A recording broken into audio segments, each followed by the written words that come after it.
Olá, seja bem-vindo ao Observações. No programa de hoje, nós vamos falar sobre a campanha Fevereiro Roxo, que visa falar sobre a conscientização ao mal de Alzheimer. E para falar sobre esse assunto, a gente recebe aqui hoje o Dr. Márcio Moraes, neurologista aqui de Pará de Minas. O nosso programa começa em instantes, então, até já!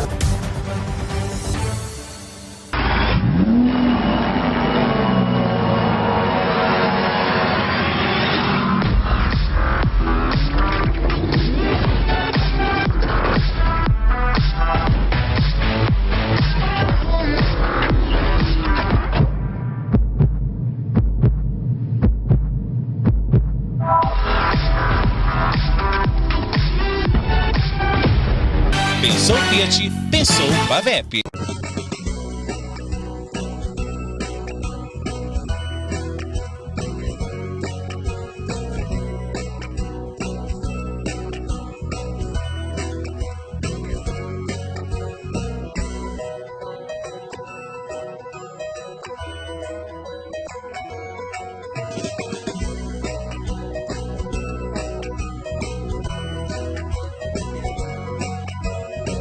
Já sabe da novidade? Pará de Minas tem água garantida para as futuras gerações. A nova captação Águas do Pará tem 48 quilômetros de adutora e capacidade de transportar mais de 24 milhões de litros de água por dia. Com isso, a nossa população está segura e a cidade poderá receber novas empresas e gerar mais empregos. Aqui é assim, a gente constrói um futuro melhor para todos. Prefeitura de Pará de Minas.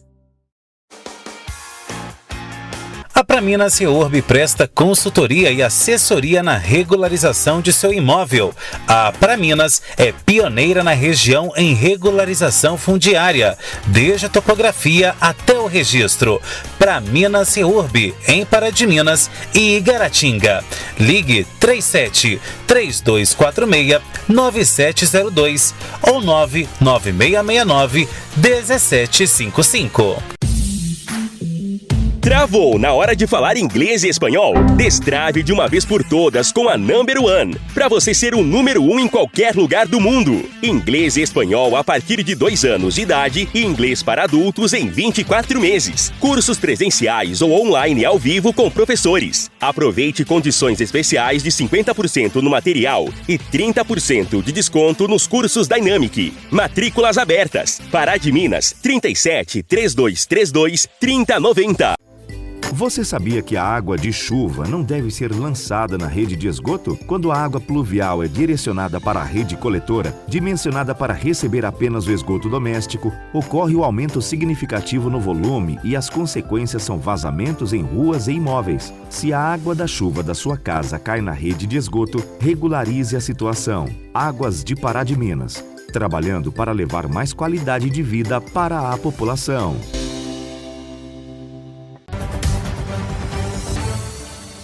Estima-se que no mundo existem mais de 35 milhões de pacientes que sofrem com mal de Alzheimer. No Brasil, 1.200.000 pessoas sofrem desse mal. Então, para falar sobre essa questão do Alzheimer, principalmente no mês de fevereiro, durante a campanha Fevereiro Roxo, que visa justamente a conscientizar sobre a questão do mal de Alzheimer, nós recebemos aqui hoje no Observações o Dr. Márcio Moraes, neurologista aqui de Pará de Minas. Bom, Dr. Márcio, muito obrigado pela sua presença aqui no nosso programa para falar sobre essa doença silenciosa e que tem atingido cada vez mais pessoas, né? Para mim é uma alegria estar aqui hoje para a gente poder conversar sobre a doença de Alzheimer e eu tenho certeza que esse papo vai ajudar muita gente, porque aqui na cidade, ou como qualquer outra cidade, é muito comum, né, tratarmos de pacientes com doença de Alzheimer. Então, eu agradeço o convite. Bom, doutor Márcio, eu vou começar o nosso programa te perguntando, então, para quem não sabe, para quem é leigo, né, o que é o Alzheimer? O que é essa doença e quando que ela começou a ser diagnosticada no mundo? A doença de Alzheimer é uma doença neurodegenerativa, né? É a principal doença neurodegenerativa, ou seja, ela degenera o sistema nervoso. E a segunda doença também degenerativa é a doença de Parkinson. Então, a doença de Alzheimer, né, ela comete geralmente pessoas acima de 65 anos de idade. Dentre as demências, que nós já temos descritas 140 tipos de demências, né? 70% de todas as demências é a demência de Alzheimer, seguida da demência vascular, que vem em segundo lugar, que é de 20% a 25%. O restante fica para os outros 5%, fica para as demências, as outras 140 que já foram descritas. Então, essa doença degenerativa, ela é uma doença progressiva, né? Ela não acomete a pessoa de um dia para o outro. Ela é uma patologia que ela demora meses ou até mesmo anos, né? Para a família ou mesmo o médico ver que tem alguma coisa errada que tem de ser olhada nesse paciente. E a doença ela foi descrita por um médico alemão chamado Aloysius Alzheimer, né? Ele foi no início do século, 1907, se não me engano.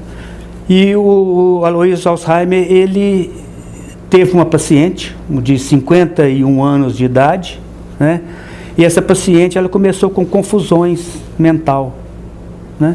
Ela começou com confusão mental, não sabia quem ela era, onde morava, e apresentando vários sintomas também de ciúme do marido, achando que o marido tinha arrumado outra pessoa. E ele foi pesquisando e descobriu, inclusive, a fase de patologia da doença de Alzheimer, que é uma proteína, chamada proteína amiloide, que ela penetra nas células e fora das células, causando a degeneração, né? Então, praticamente esse é o contexto que a gente tem inicial da doença de Alzheimer. Bom, e vamos falar então, por falar em contexto inicial, como que essa doença surge, quais são os primeiros sintomas, até mesmo para o nosso público ficar alinhado em relação a isso? Bom, é uma doença inicialmente é uma doença muito sutil, né?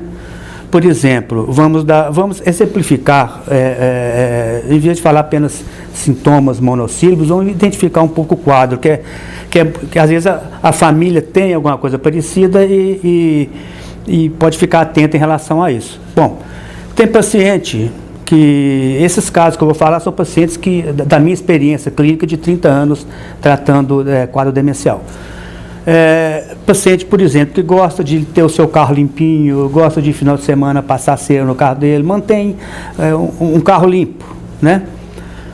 Todos nós gostamos de ter um carro limpinho. Bom, de repente, com o passar de meses, a família observa que o carro está sujo, o carro está sem limpeza nenhuma há muito tempo, e o paciente, às vezes, começa a amassar o carro e vai fazer uma baliza e amassa, encosta no meio-fio, o carro começa a ficar amassado. Então a família vai e presta atenção nisso, né?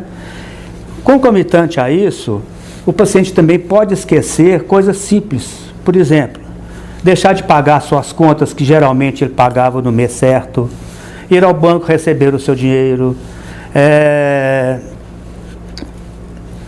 esquecer, isso já numa fase um pouco mais adiantada, esquecer, sai na rua e não consegue voltar para casa, né? Eu tive outro paciente também que a família viu a necessidade de procurar um médico, porque o sintoma dele era o seguinte: ele não parava em sinal fechado, sabe? A família falou: pai, mas o que é isso? Você não viu o sinal fechado, não? Né? Então, a pessoa começa a perder o quadro cognitivo. O que é cognição? Vamos falar um pouco sobre cognição. Porque se você lê alguma coisa sobre Alzheimer, vai falar porque é uma doença caracterizada por degeneração do sistema nervoso central e que o paciente perde o quadro cognitivo, né? O quadro cognitivo é a capacidade que nós temos de aprender, entendeu? Além de aprender, de retermos o aprendizado, né? E além de retermos o aprendizado, a capacidade que nós temos de ensinar o que aprendemos às outras pessoas, né? Isso é um quadro cognitivo. Então, por exemplo, se eu faço uma coisa nova, ou seja, eu viajo para uma cidade que eu nunca fui, né? A cada imagem que eu vejo, a cada prédio que eu vejo, a cada rio ou qualquer coisa em relação à cidade, é um aprendizado que o meu cérebro está tendo. Ele está aumentando as sinapses, que são as uniões entre um neurônio e outro, né? Então, essa perda cognitiva aí faz com que esse paciente tenha o seu quadro de esquecimento, igual esse, por exemplo, que não notava mais, que não sabia dirigir, o outro que passava no sinal fechado. E uma coisa muito comum também que ocorre no quadro inicial de demência, esse já numa pessoa de 65 anos, que geralmente começa o quadro de Alzheimer. É uma pessoa mais idosa, que é perda de força nas pernas repentina, sabe? O meu sogro mesmo teve doença de Alzheimer e um dos primeiros sintomas que ele teve foi, ele fazia caminhada todo dia, era um senhor de 72 anos, e um dia um amigo meu o encontrou segurando num poste de jardim porque tinha perdido a força nas pernas, né?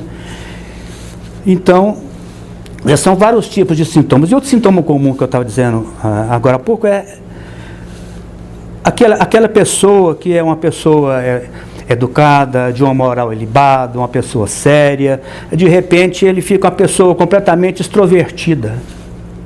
Isso é um sintoma de demência, né? Outro tipo de sintoma que a pessoa tem de fase inicial também, principalmente na pessoa idosa, comportamentos sexuais. Eu tive um paciente de 80 e poucos anos, 82 parece, e a filha chegou até a mim desesperada porque ele passou a mão na nádega da irmã de 80 anos, né? E falou coisas obscenas para ela. Coisa que ele nunca tinha feito antes. Nunca tinha feito antes. Uma pessoa, eu inclusive o conheci, ele já faleceu, uma pessoa de uma moral sem dúvidas, a moral completamente ilibada. Então, e no outro dia, por acaso, como era pessoa conhecida, eu fui lá, deixou eu ir lá conversar com ele. Fui conversar com ele, a pessoa completamente normal, no seu consciente, estava lúcido, conversava normal, aquele papo que a gente sempre levava, mas já era um sintoma. Por isso é que às vezes os sintomas são sutis, né? E em meses a pessoa, quando já chega ao consultório e nós fazemos o diagnóstico, a pessoa já tem meses ou até anos já de sintomas. Então fica um pouco mais fácil para a gente fazer o diagnóstico, né? Ele já chega aquela pessoa que fica um pouco mais quieta dentro de casa, ela às vezes não conversa. Era aquela pessoa que interagia no fim de semana com a família e ela passa a não interagir mais, ela fica mais no canto dela. A gente tem até de fazer um diagnóstico diferencial com depressão do idoso, né? E, por fim, a pessoa começa a esquecer até mesmo quem ela é, esquecer os filhos, esquecer os netos, esquecer nomes, esquecer a casa onde mora e passa para a fase 3, que é a última fase. Nós temos 3 fases de Alzheimer. É a fase leve, a fase moderada e a fase grave, onde o paciente já está acamado, já tem de fazer gastrostomia para alimentar, em posição fetal, que é a posição de feto, né, com hipertrofia muscular, já é mesmo o fim da vida. Então, esses são praticamente os sintomas. Agora, doutor Márcio, o que causa, né, o Alzheimer? Tem uma causa específica, né? Muitas pessoas a gente vê falando aí que é por conta que a pessoa às vezes não teve uma boa noite de sono ao longo da vida, né? A gente vê também que muitas pessoas falam que pode ser causas genéticas aí. Então, afinal, o que causa o Alzheimer e há maneiras de se preveni-lo? 70% da demência de Alzheimer é genética, entendeu? Tem o componente genético, sim, né? Eles me perguntam sempre no consultório: minha mãe teve, o meu pai teve Alzheimer, eu posso ter? Pode, entendeu? Não questão de hereditariedade, mas questão de genética da própria pessoa. E às vezes familiares têm sim irmãos que todos têm no final da vida um quadro de demência de Alzheimer. Microscopicamente, a gente tem uma proteína chamada proteína amiloide, que é específica da doença de Alzheimer, né? Essa proteína, ela fica dentro das células ou de fora das células e ela atrapalha o metabolismo dos neurônios e leva à destruição desses neurônios. Uma das coisas que a gente vê muito em países em desenvolvimento, como o Brasil, etc., é pessoas analfabetas terem muito mais propensão à doença de Alzheimer do que a pessoa culta, né? Então, o aprendizado constante é uma forma que a gente tem, não de que você vai ficar livre da doença de Alzheimer caso venha a ter, né? Você não vai ficar livre dessa doença. Você pode aumentar em anos a fase inicial da doença. Porque a pessoa que tem uma cultura a mais, lê, trabalha, tem uma vida ativa, aprende línguas, o que ocorre? Ela tem mais vocabulário que a pessoa analfabeta. Então, ela tem um vocabulário maior. Então, ela tem a capacidade elástica de continuar na fase 1 por muito mais tempo com a lucidez maior. Obviamente que depois ela vai passar para a fase moderada e chegar à fase grave, vai. Mas o aprender constante, sim, é uma das coisas que a gente pode prevenir, não prevenir a doença, mas aumentar em muito tempo a fase inicial dela. Ok, Dr. Márcio, agora a gente vai para um rápido intervalo e na volta a gente continua a tratar aí sobre a doença de Alzheimer. Fique por aí, Observações volta já já.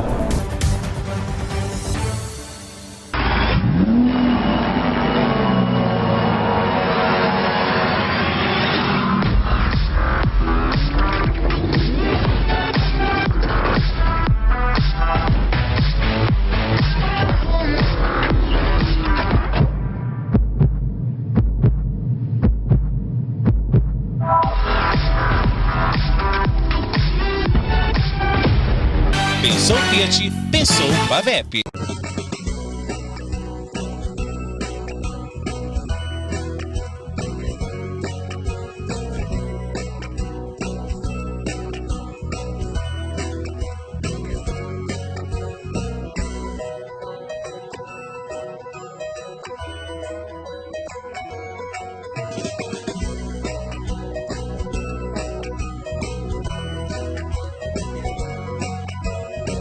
Já sabe da novidade? Pará de Minas tem água garantida para as futuras gerações. A nova captação Águas do Pará tem 48 quilômetros de adutora e capacidade de transportar mais de 24 milhões de litros de água por dia. Com isso, a nossa população está segura e a cidade poderá receber novas empresas e gerar mais empregos. Aqui é assim, a gente constrói um futuro melhor para todos. Prefeitura de Pará de Minas. A Praminas Reurb presta consultoria e assessoria na regularização de seu imóvel.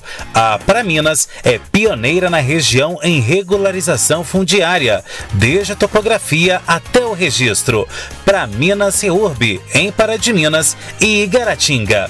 Ligue 37 3246 9702 ou 99669 1755. Travou na hora de falar inglês e espanhol? Destrave de uma vez por todas com a Number One, para você ser o número 1 em qualquer lugar do mundo. Inglês e espanhol a partir de 2 anos de idade e inglês para adultos em 24 meses. Cursos presenciais ou online ao vivo com professores. Aproveite condições especiais de 50% no material e 30% de desconto nos cursos Dynamic. Matrículas abertas. Pará de Minas, 37 3232 3090. Você sabia que a água de chuva não deve ser lançada na rede de esgoto? Quando a água pluvial é direcionada para a rede coletora, dimensionada para receber apenas o esgoto doméstico, ocorre o aumento significativo no volume e as consequências são vazamentos em ruas e imóveis. Se a água da chuva da sua casa cai na rede de esgoto, regularize a situação. Águas de Pará de Minas, trabalhando para levar mais qualidade de vida para a população.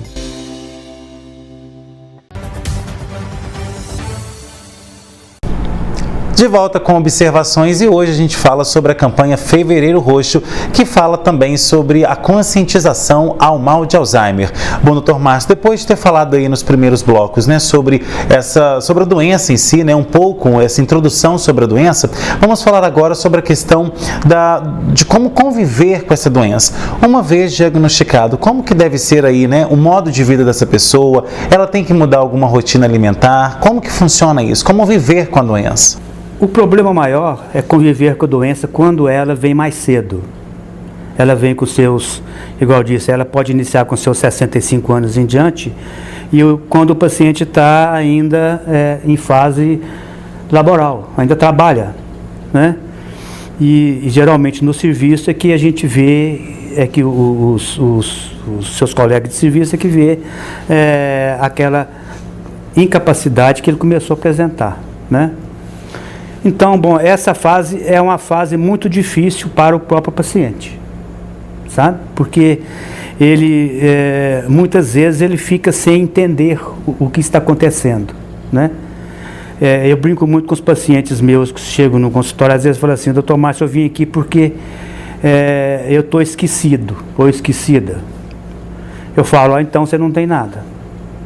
Porque o paciente com Alzheimer, ele não tem essa consciência. Ele já chega no consultório, quem fala que está esquecido não é ele, é a família, entendeu? Então essa fase, quando o paciente ainda trabalha, é uma fase muito difícil primeiro para ele, né?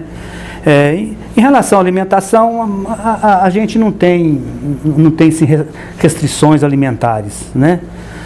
A gente conversa para a família para ficar mais atento com aquilo que o paciente está fazendo, porque é muito comum na doença de Alzheimer, principalmente no final da fase inicial da doença, passando para a fase moderada, o paciente perder a noção do perigo, sabe? Ele atravessa a rua sem olhar, ele não tem nenhum cuidado em relação à sua pessoa, não porque ele quer, porque não tem mais consciência daquilo. Então a gente pede para a família para ter esses cuidados dentro de casa. Se é uma senhora que cozinhava, a gente pede para não deixar cozinhar mais, põe ela para lavar vasilha. Então você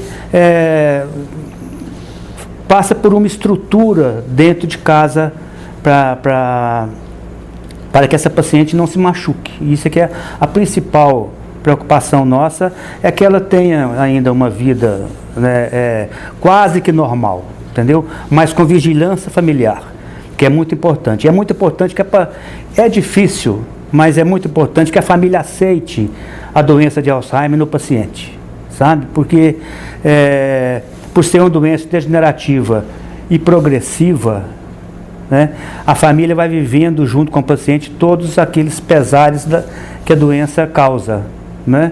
Então, o acolhimento é uma das principais coisas que o paciente de Alzheimer tem de ter, às vezes até mais importante que medicação, né?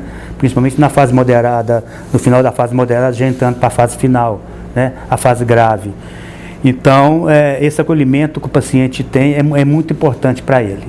Ele se sente seguro e, às vezes, tira desse paciente o quadro de agitação, o quadro de não saber onde está, e ele fica um paciente mais tranquilo.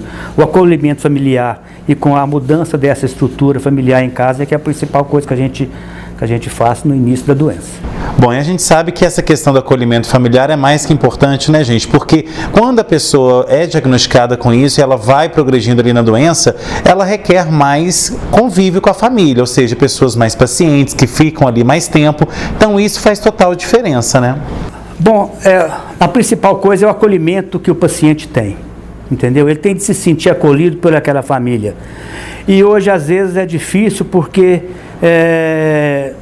às vezes, é um paciente mais idoso, a mãe já é idosa, isso no caso o homem, óbvio, a mãe já é idosa, família de poucos filhos. Então, fica uma luta entre: eu vou parar de trabalhar, vou cuidar do meu pai ou da minha mãe, os dois estão doentes, o que é que eu faço? Então, é uma coisa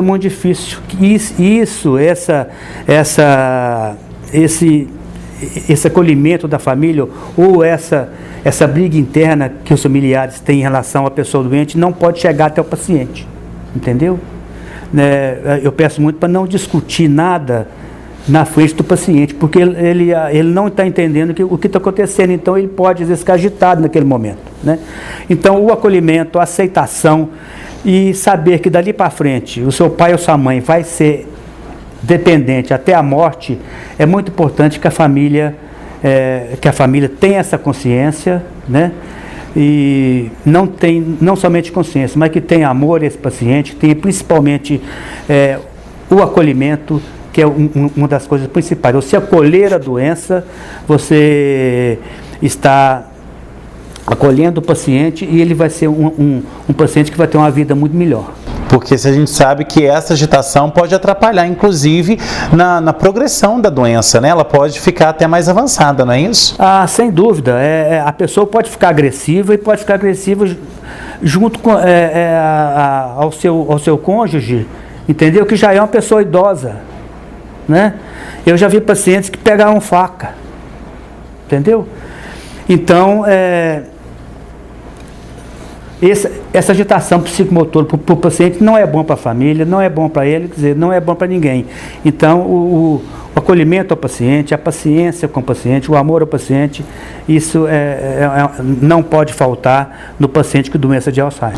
Bom, e agora a gente vai falar sobre a questão do tratamento. Como que é feito o tratamento? A gente vê muita gente falando aí que tem medicinas alternativas que ajudam no Alzheimer, tem também a própria medicina tradicional. Então, hoje, como que é feito o tratamento? Eu sou adepto da alopatia mesmo, né? Eu sempre trato o paciente na alopatia, ou seja, com medicamentos, né? Nós temos 3 medicamentos que nós usamos hoje, né? Que é medicamento anticolinesterásico, que nós chamamos, que são 3, né? A donepezila, a galantamina e a rivastigmina. O que ele faz? A doença de Alzheimer, ela tem uma diminuição do neurotransmissor, sabe?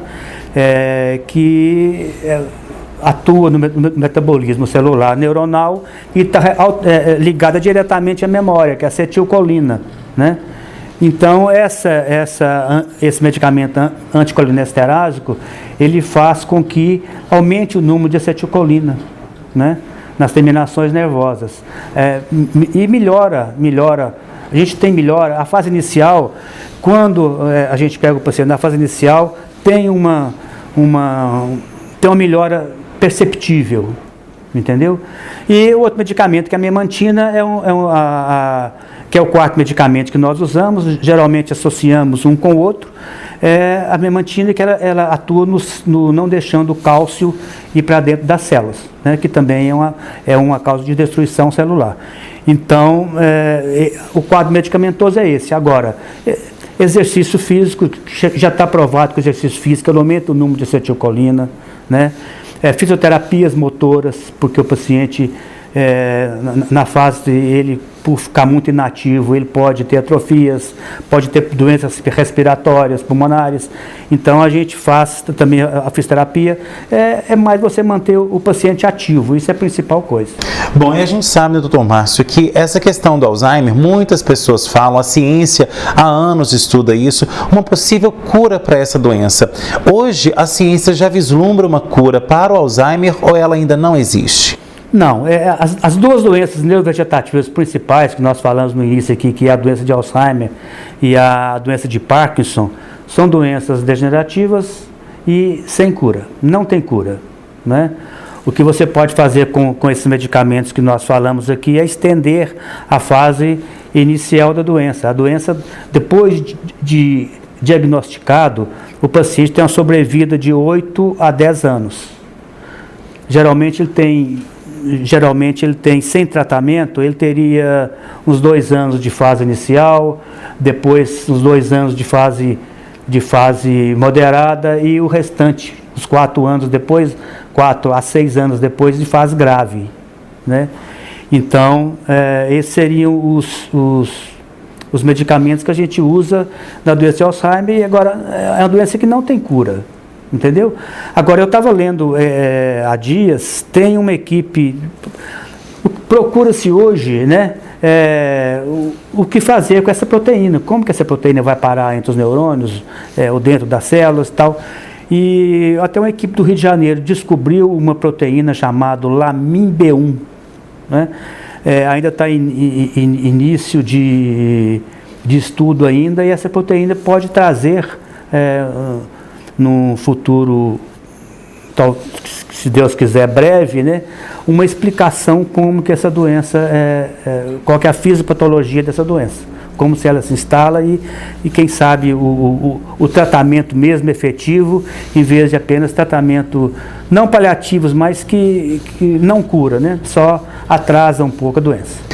Ok, doutor Márcio, agora a gente vai para um rápido intervalo e na volta a gente vai falar sobre a síndrome do pôr do sol, que atinge 20% dos pacientes que têm Alzheimer. Você vai entender tudo sobre essa síndrome depois do nosso intervalo. Fique por aí, a gente volta já.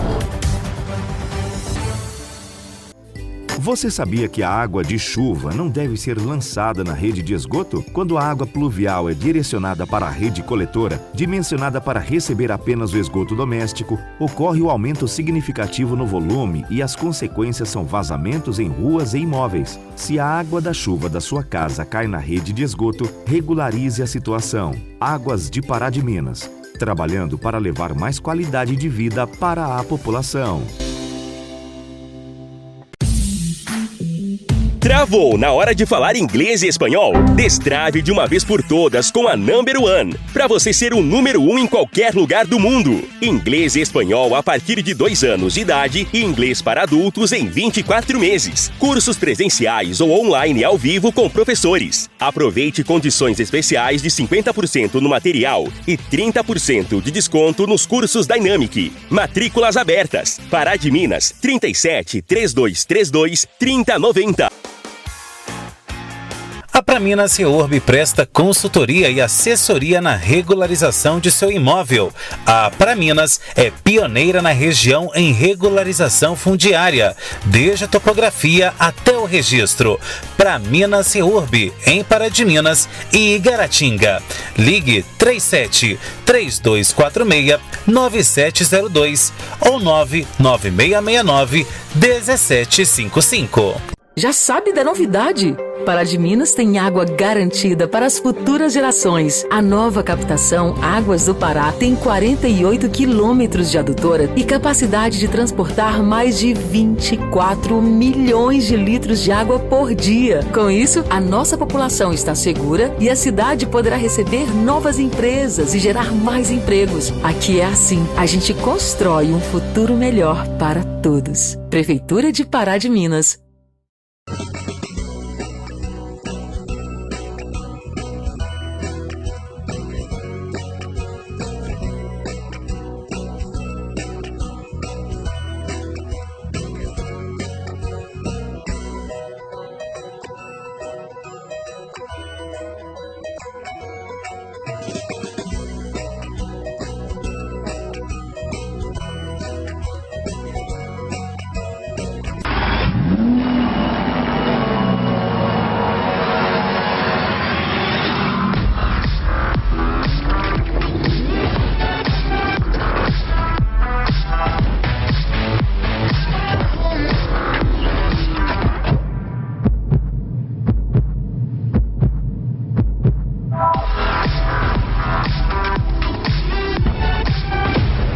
Pensou Fiat, pensou Pavep. De volta com observações que hoje fala sobre o mal de Alzheimer durante a campanha Fevereiro Roxo, que visa a conscientização dessa doença. Antes de ir para o intervalo, eu havia dito aí sobre a síndrome do pôr do sol, que atinge 20% dos pacientes que têm Alzheimer. Doutor Márcio, então explica pra gente o que é essa síndrome do pôr do sol e por que ela agrava a situação dos pacientes com Alzheimer. Bom, a síndrome do pôr do sol, apesar de ser um nome bonito, né, é um quadro clínico muito sofrível para o paciente, né? Ela é mais comum, você já disse, 20% dos casos de Alzheimer tem o quadro da síndrome do pôr do sol, mas ela é mais comum em pacientes que já foram alcoólatras, né? E pacientes que têm o costume de dormir à tarde, pacientes com Alzheimer, né? Que tem o costume de dormir à tarde. Essa síndrome do pôr do sol é uma confusão mental, né? Pode até ser seguida de agitação, de agressividade, né? Já é uma agitação de agressividade, e também o paciente não para quieto, anda para lá para cá, quer ir embora para casa já estando nela. Quer dizer, é uma confusão mental muito aumentada e que requer, nesse momento, uma compreensão por parte dos familiares, porque o paciente não sabe o que está acontecendo, né? E isso é frequente, é quase que diariamente esse quadro de agitação psicomotora, que pode ser tratado com medicamentos. Agora, nesses momentos, né, em que o senhor disse aí com relação a esses momentos, esses rompantes, né, de humor, ao mesmo tempo que está feliz, está triste, está com raiva, está brigando, está batendo, como que a família deve agir em cima disso? Porque a gente sabe que também você, às vezes, segurar ali, enfrentar, você pode machucar aquela pessoa, porque ela está fora de si, né? Olha, o principal é acolher o paciente, entendeu? Não adianta você ir contra aquele momento. Você tem de compreender aquele momento. Você tem de compreender o que aquele paciente está passando, né? Primeiro, que não é uma coisa consciente. E não adianta você retrucar o paciente. Falar com ele, não, pai ou mãe, você está em casa, não adianta você querer ir embora, você mora aqui, sua mãe já morreu, porque muitos deles começam a falar que vai... Que é a mãe, quer ir embora conversar com a mãe, conversar com o pai, etc. Não adianta retrucar, deixa falar, entendeu? Se está falando muito, deixa, tenta acalmar, é mais levar na conversa, porque não adianta a gente querer contradizer aquele momento dele. Bom, e o tratamento hoje, doutor Márcio, é feito somente na rede pública, ou tem também na rede privada, ou somente na privada e não tem no SUS? Como é que funciona isso hoje em dia? A rede pública, quando você preenche uma papelada que é necessário, a rede pública, eu acho que ela dava, pelo menos, eu já fiz muitos papéis para poder a família receber os medicamentos. Entendeu? Na rede pública tem um medicamento específico, não são todos, mas tem sim na rede pública o medicamento para a doença de Alzheimer. Agora, a gente sabe também que para diagnosticar o Alzheimer é necessário ir ao médico, né? A gente vê muitas pessoas aí, à medida que as pessoas vão envelhecendo, vai ficando cada vez mais resistentes a ir no médico. Deve ser porque tem medo de achar alguma doença, né? Mas por que então, aliás, qual que deve ser o tempo, né, para a gente visitar o neurologista? A partir de quando? De quanto em quanto tempo ao longo dos anos? Olha, a principal coisa é quando a família nota alguma coisa. Entendeu? Se a família notar que o paciente saiu daquele seu normal, né, é hora de levá-lo ao médico. Não só pensando em demências, em doença de Alzheimer, né, mas também tem outros tipos de demência que são semelhantes à demência de Alzheimer, mas é uma demência... até certo ponto pode ser curável. Por exemplo, é muito comum, eu recebo com certa frequência no consultório pessoas idosas que caem. Então, ela pode formar de 1 semana a 3 meses o que a gente chama de hematoma subdural crônico, que é um coágulo que fica entre a calota craniana e o cérebro. E às vezes até muito grande. Só como ele é formado devagar, ele não é uma coisa aguda, é crônico, né? O paciente depois, às vezes nem lembra mais que teve queda, etc., começa a apresentar esquecimento, confusão mental, perda de força muscular, é como se fosse uma demência. Então, muitas das vezes o paciente chega no meu consultório e fala assim, eu estou preocupado com meu pai ou com minha mãe porque ele está isso, eu acho que é demência. E até 1 mês atrás ele não tinha nada, então não é demência. Entendeu? Não existe demência de Alzheimer agudo, é uma doença crônica progressiva, tá? Então, quando o paciente chega com um quadro semelhante à demência agudo, você pode procurar um hematoma subdural ou pessoas com com problema cardíaco, com bloqueio, que tem bradicardia, o coração batendo devagar e tem hipofluxo cerebral, ou seja, diminuição do aporte sanguíneo para o cérebro, às vezes tumores ou às vezes uma infecção inicial. Então isso imita muito o quadro de demência. Então a gente tem de pensar também nisso. Agora, ir ao médico é quando você tem algum sintoma, mais focando agora em Alzheimer, algum sintoma de demência mesmo. Você vê alguma coisa diferente no paciente, um tipo de esquecimento qualquer. Né? Igual eu disse, se é o paciente que é meu consultório e fala, doutor, estou esquecido, eu tenho certeza que não é Alzheimer.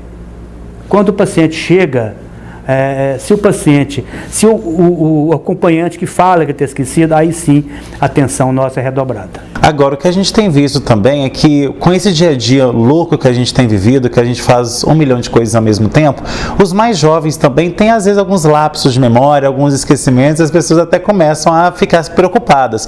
O Alzheimer, ele somente atinge pessoas acima de 65 anos, ou os mais novos também podem adquirir essa doença? A pessoa chega no meu consultório, é até engraçado que a pessoa chega no meu consultório com 20 anos e fala, doutor, estou esquecida e tal. Com 20 anos de idade. Eu falo, isso não é esquecimento, isso é desatenção, entendeu?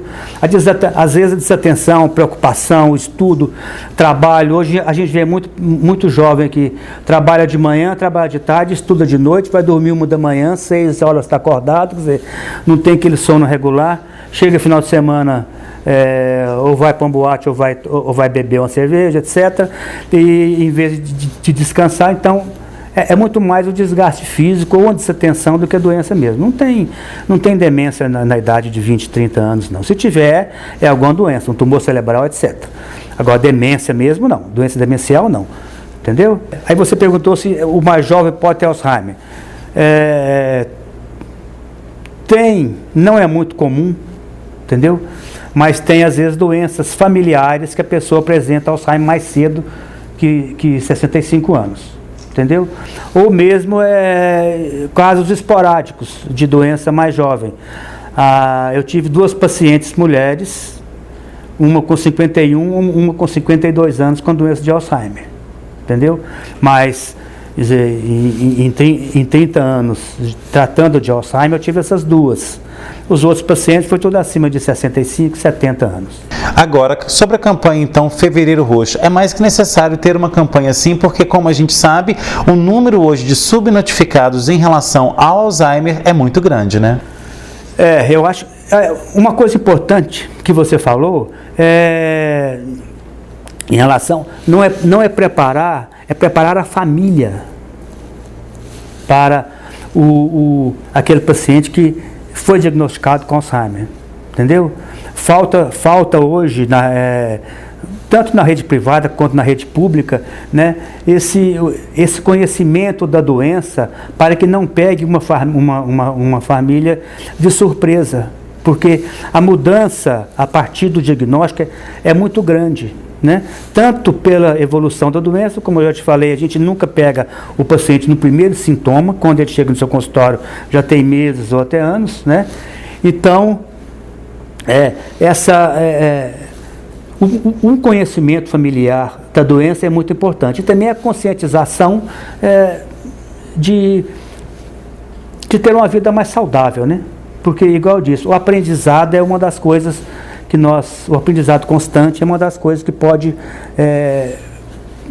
prevenir, entre aspas, um quadro demencial. Agora, se manter em movimento, né, a gente sabe que muitas pessoas, depois que se aposentam, acabam perdendo ali, né, aquela atividade, aquele estilo de vida que tinha muito tempo, e acaba virando sedentário, tendo um estilo de vida mais pacato. Então, estar em movimento, mesmo depois, né, da aposentadoria, nessa fase da terceira idade, também pode ajudar aí, ou retardar, ou até mesmo evitar essa doença, né? Vários casos que eu já tive no consultório, né? Enquanto o paciente estava trabalhando, a família não notava os sintomas iniciais, porque ele ainda estava em atividade, e essa atividade prolonga a fase inicial da doença. Assim que ele aposenta, não dá 2 meses, a família chega no consultório e fala, meu pai depois que aposentou está desse jeito. Não, ele já estava antes, porém como ele estava ativo, ele conseguia burlar um pouco, não conscientemente, né, mas burlar um pouco a doença. Entendeu? Ok, doutor Márcio, nosso tempo acabou. Quais são as suas considerações finais? Se você, pai, filho, tiver alguém em casa com Alzheimer, tenha paciência, tenha amor a esse paciente e tenha acolhimento. Porque é uma doença muito triste e é uma doença incurável. Então, para o conforto desse paciente, cuide dele direitinho. Bom, e quem assiste agora o nosso programa, como que pode te procurar? Onde que te encontra? Bom, o meu consultório é na rua do Cruzeiro 31, no Centro Médico, em frente ao estacionamento do hospital. Qualquer coisa está nas ordens. Tá aí, mandou o recado. Obrigado, doutor Márcio, pela sua presença aqui no nosso programa. E obrigado a você também que assistiu ao Observações. Tem sugestão de pauta? Mande para esse e-mail que aparece aí no seu vídeo, programa obs@gmail.com. Você, empresário que ainda não tem a sua marca aqui no nosso programa, não perde tempo. Vai lá no nosso WhatsApp e converse com a nossa equipe comercial. Você que perdeu ou quer rever algum programa que já passou aqui na tela da TVI, é muito fácil. Vai lá no meu canal do YouTube, se inscreva nele e fique por dentro de todas as novidades que chegam por lá. Você aí que está com seu celular do lado, entre agora no Instagram e no Facebook e siga as redes sociais aqui do nosso programa, @henriquesilva.jornalista e @programa Observações. Semana que vem a gente está de volta com mais um Observações, trazendo análises diferentes sobre novos pontos de vistas. Tchau!